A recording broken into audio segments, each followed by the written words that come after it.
CD Projekt Red has found a director for its new trilogy of Witcher games, and he is confirmed to be a veteran that worked on Cyberpunk 2077 and The Witcher 3. In this video, I'll bring you the news in detail. Make sure you stick with me to the end of the video so you don't miss any part of it. Without any further delay, let's get into it. CD Projekt Red needs a director for its new trilogy of Witcher games. The success of the original Witcher trilogy of games and Netflix series, as well as the subsequent struggles surrounding Cyberpunk 2077, have brought CD Projekt Red back to the fantasy franchise it built its name on. However, the studio is in need of new leadership following various controversies and departures. A new director has been decided, and CD Projekt Red didn't have to look too far. Looking toward the next generation of Witcher games, it would make sense to potentially bring back one of CD Projekt Red's previous game directors. That's just not possible, however. Cyberpunk 2077 and The Witcher 2 game director Adam Badowski is now head of studio and CEO at CD Projekt Red. The Witcher 3 director Konrad Tomaskewicz left the studio amid an investigation into bullying and has since opened his own studio. The Witcher director Jacek Brzezinski also left CD Projekt Red, and it was time to find a new direction. The Witcher franchise will be in good hands though, as CD Projekt Red has opted to promote from within the company. Taking over the series as a new trilogy begins development is CD Projekt Red veteran Sebastian Kalemba. Kalemba has worked on both The Witcher 3 and Cyberpunk 2077 in key roles at CD Projekt Red. He was the lead animator from 2014 to 2016 and has been head of animation since then. Kalemba's promotion was confirmed via the new director's Twitter. He explained that he believes nothing is impossible,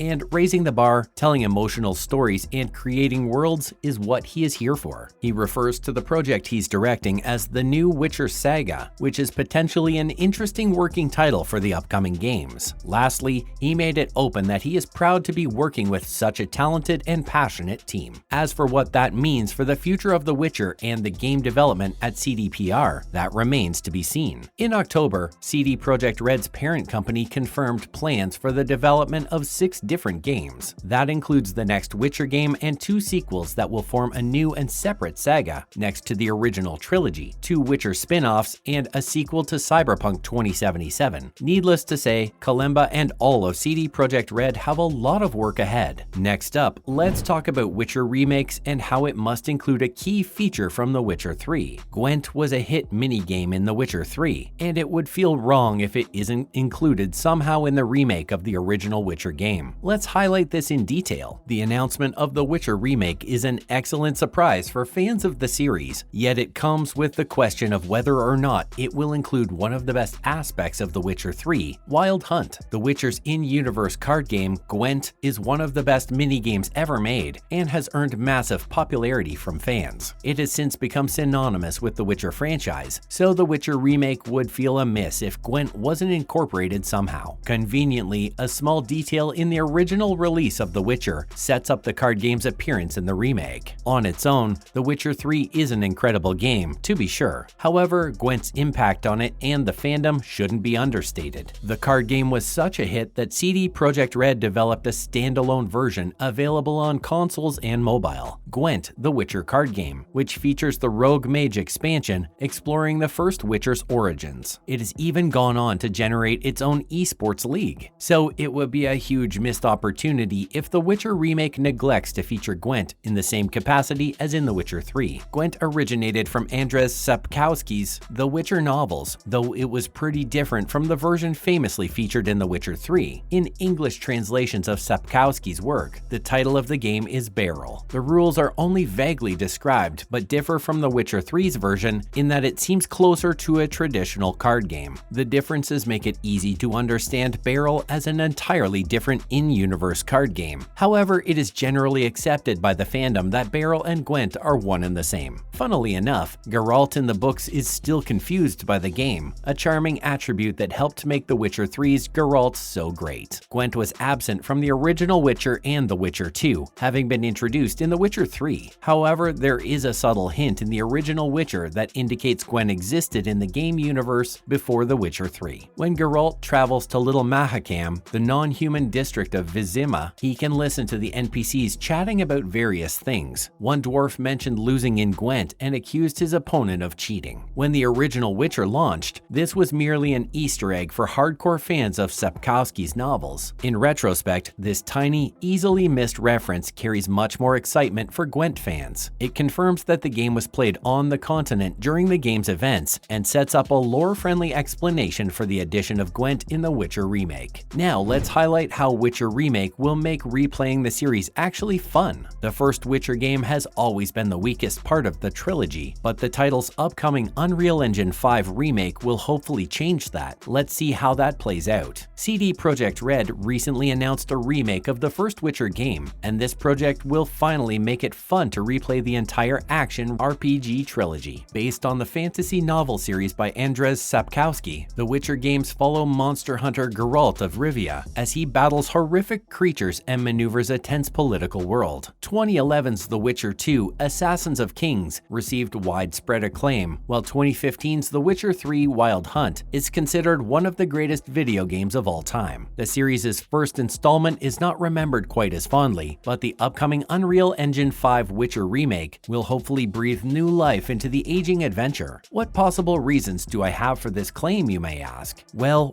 the original Witcher game set firm foundations for the trilogy, The Witcher 2: Assassins of Kings dramatically improved and changed the series' action RPG gameplay. Combat was largely overhauled, with Geralt gaining a wide range of new offensive and defensive moves to make slaying monsters much more engaging. In the sequel, the White Wolf was capable of using bombs, traps, and ranged weapons to enhance his hunts, which more accurately reflects his monster hunting skills than the first game did. On the other hand, The Witcher 3: Wild Hunt improved upon the series' core gameplay even more, with players hunting creatures across an expansive open world and engaging in a variety of different optional quests. With multiple new Witcher games in development, fans will likely be eager to replay the original trilogy in anticipation of CD Projekt Red's next saga. Unfortunately, the first Witcher game is very frustrating to revisit after playing its sequels due to its clunky controls and lackluster combat system. While the title's story is an essential introductory chapter into Geralt's video game adventures, its gameplay mechanics and graphics make it the black sheep of the trilogy. Thankfully, the upcoming remake from Polish studio Fool's Theory will enhance the title with modern graphics and will presumably deliver gameplay upgrades to make the 2007 action RPG actually exciting to replay. Let's now discuss how the Witcher trilogy is fixing its third wheel. While Fool's Theory and CD Projekt Red are collaborating on the Witcher UE5 remake, CDPR has also announced exciting plans for a new Witcher game trilogy. The first game in this new trilogy, codenamed Polaris, will presumably follow a brand new protagonist and lay the groundwork for 2 subsequent sequels. The franchise will also receive an original game codenamed Sirius, which will blend a single-player campaign with unique multiplayer elements. Yet another Witcher game codenamed Canis Majoris has also been teased, though it will not be part of the trilogy following Polaris. With CD Projekt Red seemingly determined to expand the dark fantasy franchise in the coming years, a remake of the original Witcher game is a perfect way to get fans replaying Geralt of Rivia's original saga. CD Projekt Red's new Witcher game may leave Geralt behind, which, as we have discussed, we hope they don't. But the upcoming remake will make it much more fun for fans to replay the White Wolf's entire trilogy. The first game's dated graphics and lackluster control scheme make it a chore to revisit, despite the fact that it plays an essential role in CD Projekt Red's beloved Witcher saga. With Fool's Theory's remake likely overhauling graphics and gameplay using Unreal Engine 5, the original Witcher adventure may actually become the funniest part of future franchise replays. Do you think that will be the future reality? Let me know in the comments section. That concludes today's video. If you found the video helpful, please do consider giving us a thumbs up and don't forget to share the video with your friends and family. See you next time.